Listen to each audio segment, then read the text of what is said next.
Hey gang, how are you doing? Well, I trust this finds you well. Well, all of you by now know that Cyril Matamela Ramaphosa has become the president of South Africa once again. I am not going to talk in this video to the merits and the demerits of that. I'm just going to simply focus on what is apparently emerging. Okay? Let's listen to this. Are there other nominations? Yes, Chief Justice, I'm already on the floor. Please go ahead. I thought my nomination was making you nervous a bit.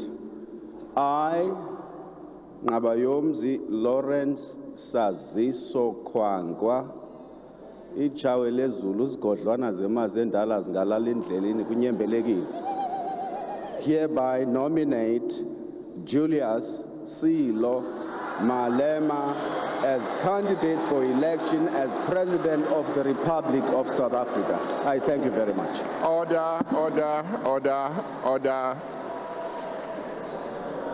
Thank you. Is there a seconder for that nomination? Chief Justice. Yes. I, Vuyo Lwethu Zungula, uDosini, uNcwina, uNoyila, uQabashe, into engathi inkosi emntwini ngoba inkosi ngokwayo, I second the nomination. Thank you very much. Although the nominee will be required to signify in writing if he accepts the nomination, I would like to know at this stage whether the nominee accepts the nomination. I, Julius Sello Malema, accept the nomination. Thank you. Thank you.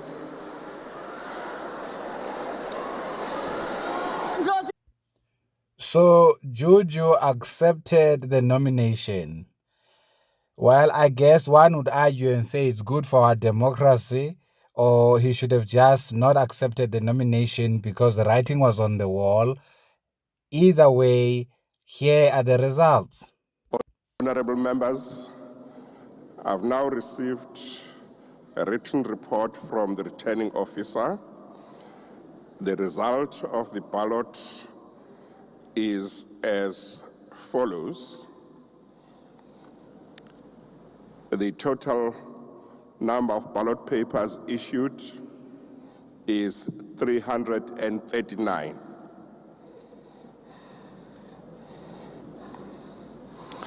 The total number of ballot papers counted is 339.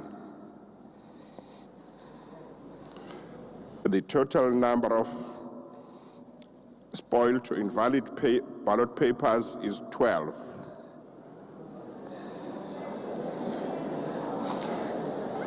And the candidates'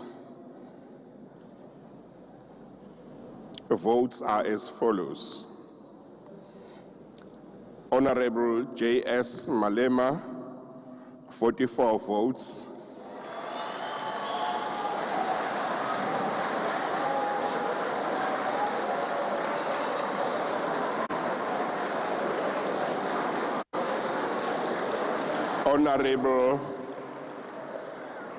Honorable MC Ramaphosa, 283 votes.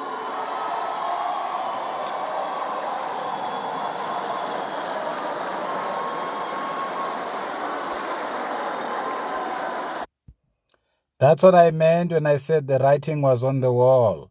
It was clear who between Cyril Matamela Ramaphosa and Julius Malema would win the votes in parliament based on the numbers, on the sheer numbers. Okay? Now, of course, when it comes to the chairperson of parliament, Madam Speaker, or the Speaker of Parliament, we know that Thoko Didiza won the Speaker by 289 votes, and Miss Lotriet came up by 279 votes. Okay? Now, that's how those positions in parliament have unfolded. The executive will only be elected when the president, or rather appointed, when not elected, appointed by the president, because it's only the president that appoints the executive. The executive will only be appointed by the president after his inauguration. Okay, so that's when we will know who's the Deputy President of the Republic of South Africa, because the gentleman that just hugged him now, before the one that's hugging now, is Paul Mashatile, the Deputy President of the ANC, as well as the Deputy President of the country. But as of now, the country doesn't have a Deputy President. It only has a president. Why? Because the new cabinet has not yet been formed. It's only the president that has been elected by parliament. This is very, very important. Now, let's hear what the political parties then think about this election. Okay, let's go. We'll start with the DA, John Steenhuisen. And I think it is the start of a new chapter. I think today is a historic day for our country, and I think it is the start of a new chapter of building, a new chapter of cooperation, a new chapter of us putting our country and its interests and its future first. In this election, the voters chose not to give any party its own majority. In doing so, they have told us that they want us to work together. The Democratic Alliance and I look forward to working with you, Mr. President, and the rest of the team that will be forming part of the Government of National Unity to put our country first, to take hands, and to work collectively in the interests of the people we serve and the country we love. Congratulations to you. Now, Steenhuisen just said, we are setting aside whatever differences we may have. We're going to focus on our strengths, on the things which we agree on, because the focus is to build our country. Okay? Brilliant. It's a brilliant speech of accepting the president's victory. Let's listen to Julius Silo Malema. And you know very well that under normal circumstances, would have ordinarily supported you, because we believe in your commitment to a parliament that is going to work effectively and efficiently. We have an experience of working with you even before, and we do not doubt your capacity. Our contestation of you was necessarily to contest the betrayal of our people, and it has nothing to do with you as an individual. We can reassure you that will not fight with any bouncer. We are going to be the best. Okay, this is a combination of two speeches. I'm saying that so that you know that I'm presenting you this information sincerely based on the sources from which I received it, because I watched the 16 hours in its entirety. What Julius just said now, he said it when he was talking, congratulating Thoko Didiza. But what he is about to say now, he said it when he was congratulating President Ramaphosa. It's very important for me to state this, because I don't know why EWN, which is a source of this information I'm sharing with you now, decided to merge the two together this way. Okay, because people like me who don't have memory problems, who watch that thing in its entirety, are literally going to think that I'm video shopping this so as to deceive the multitudes of people who are listening to my channel. No, that's not the case. That's why I'm pointing it out. Now, what he's about to say, he's referring to Matamela. Let's tune in. An effective opposition that is going to ensure that both you and the DA are held accountable. This is not a government of national unity. This is a grand coalition between the ANC and the white monopoly capital. This is the beginning of a new era. So that is Julius Malema's acceptance of speech. He accepted the president's victory, and he pointed out that they, as an opposition party, as EFF, will no longer misbehave in parliament where they get to be fighting with bouncers. This time around, they will be robust in their discussion, still be an opposition party, but simply disciplined opposition party. Meaning they are still going to oppose the ANC. They will hold them accountable because they regard this GNU that Cyril talks about not as a GNU, but as a great coalition between the DA and the ANC. The problem with that statement is that the gentleman on your screen right now is Velenkosi Hlabisa, the IFP president, who is part of the GNU, which falsifies therefore what Julius Malema is saying. And after that, you're going to see another gentleman whose name is Gayton Mackenzie, who's part of the GNU from the Patriotic Alliance. So it doesn't mean the GNU ceases to be a GNU simply because Malema has not joined it. And I did make a separate video that states why Julius Malema did not join the GNU. Okay, they didn't join the GNU simply because they were not given the position of a speaker. They were not given the Ministry of Finance by the president. The president rejected those two demands that they were making before. Hence, you find a different video, which I didn't make, but it's online, where Mbalula says he went to the EFF and everything that he wrote or they were discussing, he was given a homework by Floyd Shibambu and he felt as though he was at school and blah, blah, blah, blah. You can watch the video. It's there online. Nevertheless, let's hear now Velenkosi Hlabisa. By the way, I'm giving you this information so that you appreciate what has happened here. The president, these guys demonstrated a lot of maturity, that is the opposition parties, including the EFF themselves, even though to me, when they make statements like white monopoly capital, they are playing to the gallery, good people. I want you to know that Mazodi is a white capitalist, and Mazodi is the one that financed the founding of EFF and financed the registration of EFF as a political party. The EFF, even in these current elections, was funded by white monopoly capital. If you went through our country, you crisscrossed our country, you would have seen ginormous posters to book the FNB Stadium when they did in the celebration of their 10th annual celebration, which was early this year, if not towards last year. I think it was early this year. Their 10th year celebration, and the ginormous posters all over the country and the media appearances. All of those things costs a lot of money to advertise the EFF. All of that was given to them by white monopoly capital. Make no mistake about it. There's proof, there's evidence for those people who care, who wants to know. You can even go and check in the IEC this declaration who financed EFF. If they are honest, they will tell you. So the white monopoly capital nonsense is just playing to the gallery. They are upset because they were not accepted. Rather, their offer was not accepted, and therefore they walked out. They walked out, and they created a reason, which to me is disingenuous. As Tuluma Donsela in one video says, the EFF has worked in so many coalitions with the DA. For them to say they can't join the GNU because the DA is there is nothing but playing to the gallery. Okay, let's move on. Let's hear Velenkosi Hlabisa. It's a grand coalition between the ANC and the white monopoly capital. This is the beginning of a new era. The IFP stands ready to serve in the government of national unity, knowing that South Africa is utterly changed by the 2024 election results and the decisions that have been taken in the best interest of our country. Honorable President, rest assured of this. We will support you on every right decision, but where we must disagree, we will do so and advance valid reasons of our disagreement. The IFP will not be diluted nor lose its identity. I'm standing here as a person that got a second.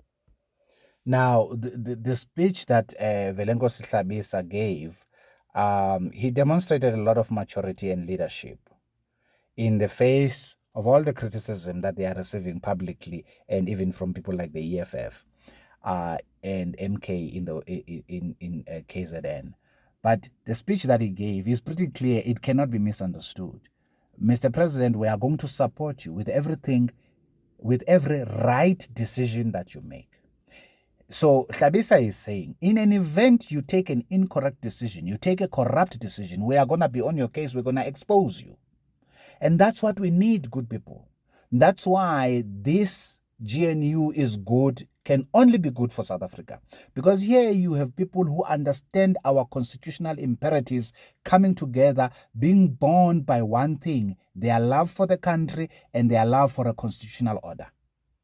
The alternative is scary to even contemplate. The alternative was the merger of MK, EFF, as well as IFP, and they get a 2/3 majority. I said EFF, MK, IFP, and the 13% to which now the EFF is finding itself calling themselves Progressive Caucus.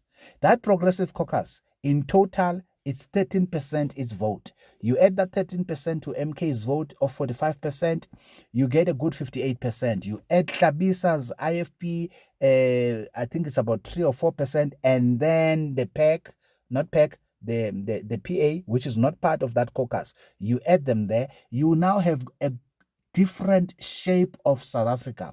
You have a group of people who do not respect the law, who wants to change the constitution of the republic. You get the point. Mackenzie can join anybody. He could have joined those guys that side. As a matter of fact, before this swearing in, Mackenzie is on record voicing his support for Jacob Zuma to form a government, to be allowed to form a government in KZN.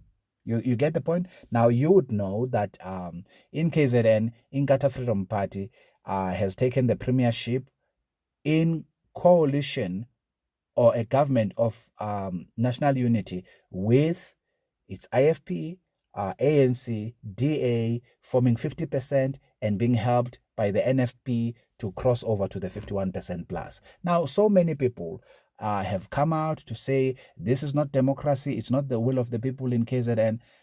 Please sit down. Listen to the adults in the room. It's very important. Arithmetic is not that difficult. MK did not get the majority of the votes in KZN. 54.65 people who voted for the different political parties that are there. When you take away the 45% of MK from 100%, you get a good 55%. It's 54.65% that voted for other political parties. That's the majority that you are expecting to be ruled by a minority. Okay, that's the majority. So if MK had managed to get IFP and NFP, they would have been over the 50%. But you know what happened?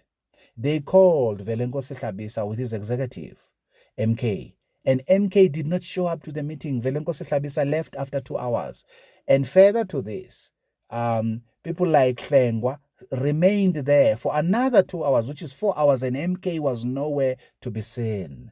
Good people, that is a violation of everything we stand for in terms of respect. The Constitution of the Republic in paragraph 10 says this: all South Africans have an inherent right to dignity, which must be respected and protected. How am I respecting you if I set a meeting with you and then I don't show up? When I set a meeting with you, I set a date and a time and a place, and I don't show up. And I want you to take me seriously that I want to negotiate a government, that I'm going to run a government in this province.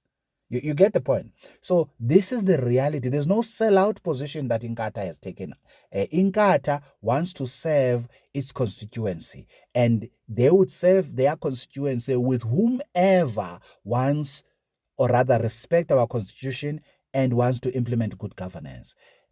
With all its fault, the ANC still respects the constitution. Remember, Mandela, Mbeki, and Ramaphosa have never been referred to as constitutional delinquents. It's the gentleman that is now the MK president that was found guilty of being a constitutional delinquent by Mogoeng. Very, very important. And so they don't respect that constitution. They call it a Roman Dutch law. I digress, but that digression was completely necessary and important in the sense that I've just told you that Mr. Nduli now is a premier of KZN. And how did he become a premier of KZN? Because the majority of the votes, 54.65%, IFP, ANC, DA, NFP, and whoever else who's on those little votes there, they came together, they made the 50+1, which is required for them to rule. This is what is called politics. Remember, Zuma is regarding himself as a chess player. At least that's what his fans are saying. Well, he has been shown some flames here by those who really know how to play chess. That what you call chess is really checkers. Nevertheless, let's come back to Mackenzie over here. I'm going to rewind it. The IFP will not be diluted nor lose its identity. I'm standing here as a person that got a second chance. 96% of guys that come from prison go back to jail. And my being here comes with a hope that I can show them that you don't need to go back to jail.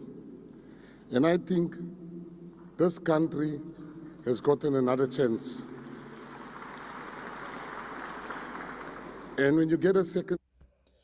This is a very much great story that Mr. Mackenzie is saying here. I have heard him being criticized of being a criminal and blah, blah, blah, blah. Here is a reality. All of us, at some point in time, have fallen from grace, okay? The scriptures simply put it this way: all of us have sinned and fallen short of the grace of God. So that means there is something that we have done one way or the other. Sure, we may not be criminals, and indeed it may be questionable whether a person who is a reformed criminal should be participating in our election. But that is an issue of Section 47 of the Constitution. Remember that. If you read the Constitution and to understand it, Mr. Mackenzie is allowed to run in our politics. It's in the Constitution in black and white. If you are convicted with a sentence of more than 12 months, right? And 5 years after you've served, that conviction has not lapsed, then you're not allowed to run for our elections. But if 5 years has lapsed, then you are allowed to run. I'm saying this for all those who have placed themselves in a judgment seat to say, no, he's not worthy to be there. Relax with your judgment. God will do the judgment of every thought and action and intent of a human heart. We are in no better position to judge our fellow human beings simply because we set the criteria for judgment. When someone else sets the criteria for judgment, what happens? You too will be found wanting. So for all of those of you who are throwing stones at Mackenzie, please look at your own life. It's a great story to say 95% of people, I didn't know this, 95% of people who are prisoners, when they are released, they reoffend. What a sad story. So therefore, Mackenzie is seeing himself as an inspirer of the same, to say you don't have to reoffend. That's why that gallery and that parliament is clapping, because indeed we don't want those people to reoffend. This is very, very important. So he's therefore saying South Africa has given him a second chance. And then in these elections, South Africa and this GNU in which he's part of has been given a second chance to be compliant to its own constitution and the respect of the rule of law. Do you understand that? Let's hear him out. Chance, you must use it optimally. I think the voters gave all of us a second chance. I will support the GNU, and I'm proud of the GNU. There will be those amongst us that will call us sellouts only because they are not part of it. But we've learned from them. He's talking about the EFF here. here. When they were doing it in 2016, they were not sellouts. They don't have the only right. I want to rewind that. From them. He says that When we've they learned were from doing it them. in 2016, they were not sellouts. They don't have the only right. They have given themselves the right that if they work with white people, then it is fine. Member, when your we work time with is white up. people, then we are sellouts. They are the Your sellouts. time is Did you hear that? The EFF has given itself a right that when they work with white people, that's being a revolutionary and progressive. When other people work with white people, then those people are sellouts. And Mackenzie is saying, no, we're not going to tolerate that. Okay? And if you want to give us names, we are going to reject that with the contempt that it deserves. Rightfully so. Because as I've always said in most of the videos that I've made, where people try to create an impression that black people are a monolith, or where people try to create an impression that they have exclusive trademark and patent rights on violence, like MK, don't provoke us. No, you don't have a trademark on violence. Everybody, when pushed far enough, can be violent. And the consequences, the results thereof, may not favor you. This is the point that Mackenzie is making. Do not say simply because you made demands to the ANC and they were rejected and you decided to walk out. This is no longer a GNU. It's a great coalition. And everybody else who joins it is a sellout. No, that is sour grapes. You are behaving like a little child when you do that. That's the point. Hopefully, it's a point Malema got and learned from it. Let's hear the leader of the Freedom Front Plus. The nasionale vergadering, and if you look at the banners, it says equality and diversity. It says cooperative governance, but it also says oversight and accountability. Honourable President, at the official announcement of the results at the Results Centre, you said that each and every member of Parliament must remember that the seat you have does not belong to you, but to the people you represent. We pray on behalf of... That's actually very true what Mr. Groenewald, Dr. Groenewald just reminded all of us, not just President Cyril Ramaphosa. But it's worth reminding him now that he's been elected president, that Honorable President, when we were there, you were accepting the results of your party coming from 57% to 40%. You accepted those results with tremendous humility. To a point, you pointed out that those who are elected leaders do not serve their own interest and their bellies, but the people. Well, Dr. Groenewald is then saying here, we are reminding you of the same, that now that you are seated here, you have now, through GNU, find yourself back as a president with all the things that were brought, your impeachment and all that in the 6th Parliament. We want you to be mindful of your very own words to deliver to the people of South Africa. And we are here as a Freedom Front Plus to hold you accountable as an oversight. Once again, for me, it demonstrates maturity that exists in our parliament. Ladies and gentlemen, our democracy is vibrant, it is functional. The day we get away from the name calling and we focus on what matters, South Africa will be fast-tracked from being a third world country into being a first world country. And yes, it is possible. China did it. China did it 35 years ago, to be precise, when they made a decision to stop being communist in terms of their application of policies. Why should we still have communist China, CCP, leading China, but they don't practice communism? And that is how investment flourished into their country. Okay? We can do it. We can do it. We are a diverse nation. We keep on showing the world how to do certain things that seems impossible, like unite in our diversity and sing from the same hymn sheet and pursue this rainbow nation. Now, I said in a different video, Nelson Mandela was not being profound when he said we are a rainbow nation. He was simply naming that which he saw. Okay? Because if you look at our different colors, they can be likened to a rainbow that is a unity. Okay? That has a unity of purpose in its diversity. Very, very important. Let's listen to the ActionSA trolley. All South Africans, that your second term in office will be considerably better than your first term in office, where we noted that corruption got worse, crime reached an all-time high, and the triple challenges of poverty, unemployment, and inequality are more pervasive than ever before. We see that the media and social media are hailing this new grand coalition as the high road option. Well, that remains to be seen, because choosing the high road is one thing, but passing milestones that you have set yourself on the high road and passing milestones of progress on that high road is the acid test of success. The people of South Africa deserve a better government, and we pray that this will be a better government. And we undertake, as ActionSA and a member of the opposition, that we will not oppose for the sake of opposing. Where you come with solid proposals that take this country forward, you'll have our support.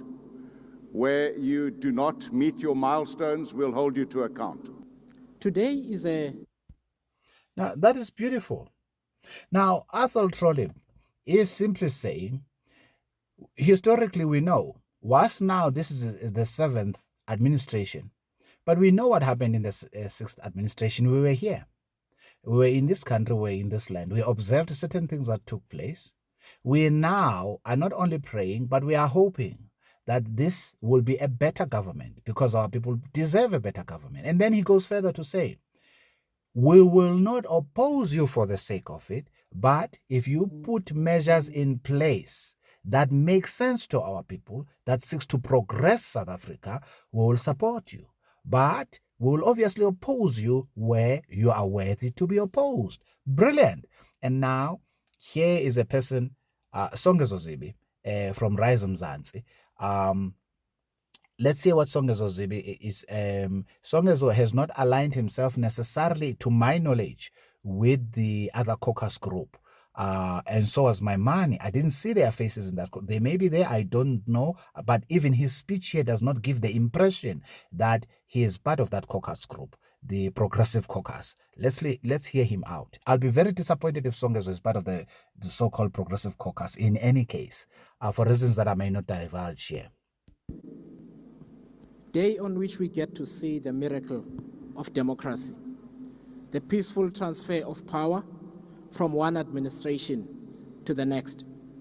It's something we must never, ever take for granted, because other countries and society are not so fortunate as to have what we have in South Africa. 100%. 100% agree with Songezo. That is profound.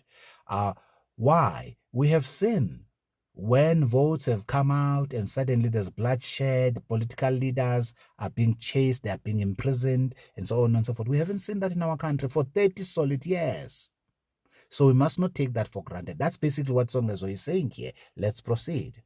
You are everybody's president from today on, not just the African National Congress. All of us are committed to doing the best we can for the South African people. I happen to believe the 29th of... Yet another profound assertion. You are the president of everybody, not just the African National Congress. Now, this statement is a double-edged sword. He's saying to President Cyril Ramaphosa, whilst the African National Congress are the ones who brought you here, the country now has come behind you through the GNU and the political parties representing all these other political parties that are members of the GNU to elect you president of the country. So behave like it. Act like it. Don't act like a president of the ANC, as we have heard from some other people who elevated the ANC. I don't want to mention their names in this, who elevated the ANC. Even Ramaphosa himself, there was a leaked video, rather audio, 2 years or so ago during the COVID times, where he actually said he was willing to fall on the sword than to allow for the ANC to be embarrassed like that publicly. What was he talking about? Only God knows. Because that audio did not give us the full details of what it, but we could hear it's his video, it's his face, and whoever was taking the audio obviously took it secretly, recorded the president unbeknown to the president, and then leaked the audio publicly. Nevertheless, let's hear to Musi Maimane. May gave us a new start, a fresh beginning. I happen to believe that South Africa will never be the same again. I wish to say this to you, that your role in 1994 was one such of bringing this nation and drafting a constitution that built a new consensus. Today, the task feels a bit similar, even though in a different age. It asks of you to maybe in many ways ensure that the haves and the have-nots have a conversation so that all of us have something. It asks us the question to say where there are divisions in our country, we will pull together to build a united South Africa. I wish you well in that task, and I give you my assurance that when you want to build one South Africa, you will have my support. But when we differ from that, we will hold you to accountable. And may God bless our beautiful nation. So that's it. Basically, that's Mmusi Maimane. He made again another yet very positive receipt of the appointment of the president. I thought I would give you the president's speech in the same video. I think I should just simply make a different video because this video is already over 34 minutes. Mmusi is basically saying what we've already heard. We, one, pray for you. We are going to support you to serve our people. We are looking forward to seeing you alleviating poverty, putting measures in place to alleviate poverty. Now, poverty alleviation, that statement by Mmusi is loaded because you're talking to creation of jobs, to creation of environment conducive to investment, for investment to flourish to flock into the country, removing certain policies that may be a hindrance to that. So it's a loaded statement that he's making. And then he says, we are going to support you. But if we differ from that, then meaning we are pushing corruption. If you're still adamant on doing things that are unlawful and you're not holding people to account, then we are going to hold you accountable, because our people elected us for one purpose and one purpose only: to hold the ANC accountable, to remove its hands from the cookie jar. Now, some people like Fikile Mbalula would have us believe that they are on renewal. They are berating the ANC of all these monsters whose hands are in the cookie jar. Well, time is going to tell in how this government is going to be run. If this government runs on good governance, South Africa is going to flourish. And believe you me, the ANC will do much better in the next elections. And all the political parties that are in the GNU may actually gain votes, including the ANC. I'm saying this because obviously it will make sense. Some people will give credit for the well done situation. If, for example, the ANC does well, people will give credit to the ANC. Others will give credit to the IFP, others will give credit to you get the point. The IFP will have a reason to boast if the ANC does well. The DA will have a reason to boast, to say we came into government and suddenly there was good governance, the country flourished, and so on and so forth. It takes absolutely no Einstein to figure that out, contrary to what you hear in the public domain, that if this government does well, the ANC only will grow. No, there's no such a thing. All these political parties are going to grow. Will the opposition grow? Now, I did say at the beginning of this video, I'm going to give you this analysis and what I see emerging, right? What I see here emerging is a group of people who have similar interest in what will be called right-leaning politics in America. And then I see another group in what is called left-leaning politics. Here is that group. We are part of the Progressive Caucus here in the 7th Parliament of the Republic of South Africa. And we collectively are now talking to all the forces to say that let's constitute a progressive government in South Africa instead of collaboration with political parties that, as the Al-Jamaa president is saying, are rooted in colonialism and apartheid and are about protection of white minority interests and privileges.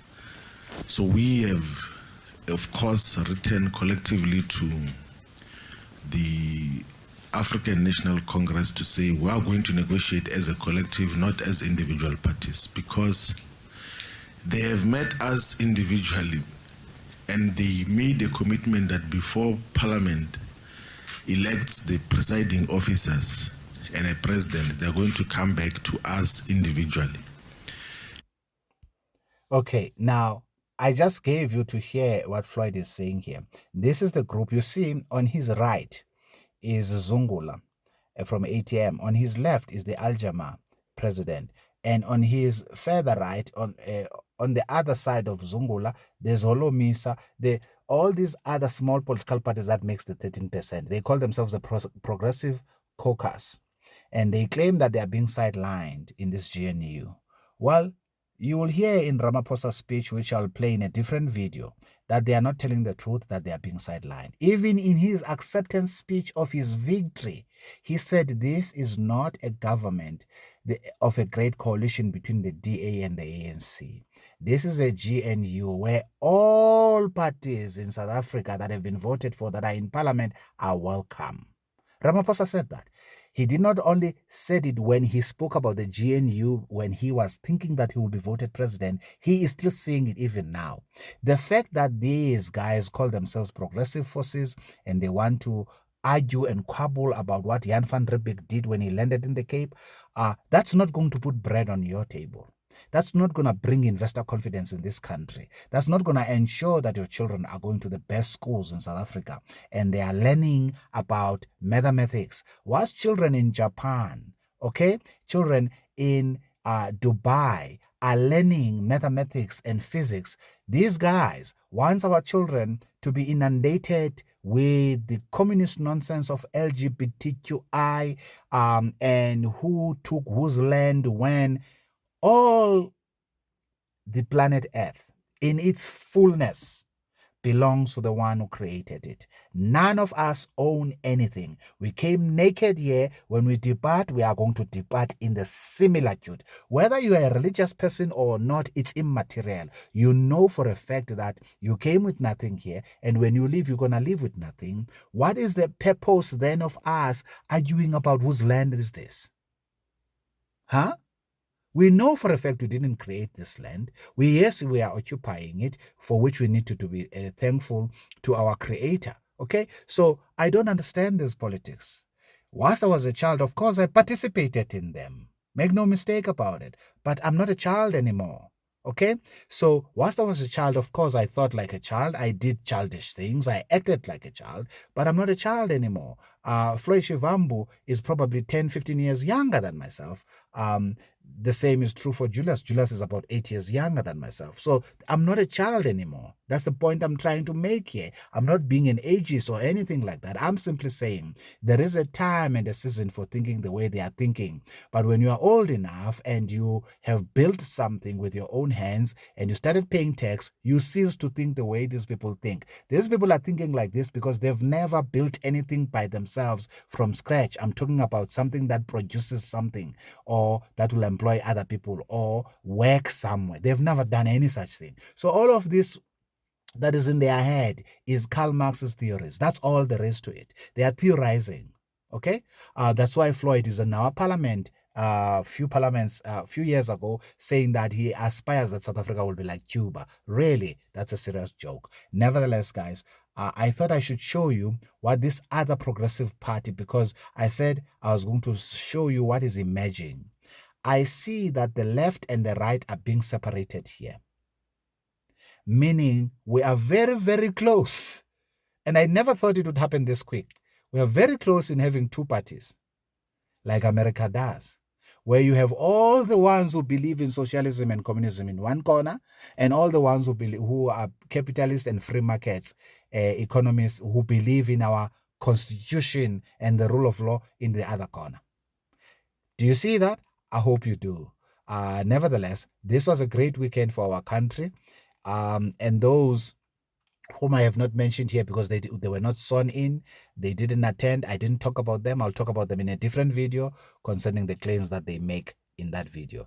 Nevertheless, you tell me what you think about this. I obviously have not voiced my opinion about the election of President Ramaphosa. I think it's the good guys here won. You're talking about two evils here, and then which one is better, okay, for our country. Of course, President Ramaphosa has placed himself in a position where he can be impeached. Remember that. In Qatar, all the people around him are not going to tolerate corruption.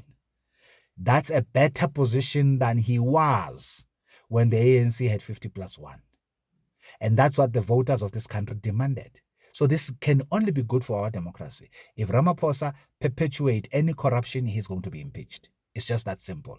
Nevertheless, let me love you and leave you. Tell me what you think down below. Ciao, ciao.